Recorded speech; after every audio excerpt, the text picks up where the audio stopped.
रुख करते हैं डिवीजन नसीराबाद बलूचिस्तान का, जहां पर रेड न्यूज़ के नुमाइंदे divisional bureau chief Mir Khudabakhsh Lashari Baloch की रिपोर्ट के मुताबिक लाशार हाउस काजान में अपने इलाके की आवाम को तकलीफ में नहीं देख सकता।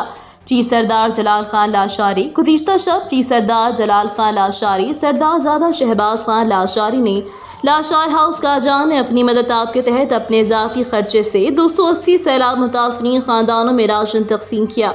इस मौका पर खुदाबख्श मारूफ की भी लाशारी भी मौजूद थे। चीफ सरदार जलाल खान लाशारी का कहना है कि मुश्किल की इस घड़ी में अपनी आवाम के साथ हूँ। उनकी तकलीफ मेरी तकलीफ है। मैं अपनी कौम और इलाके की आवाम को कभी तनहा नहीं छोड़ सकता।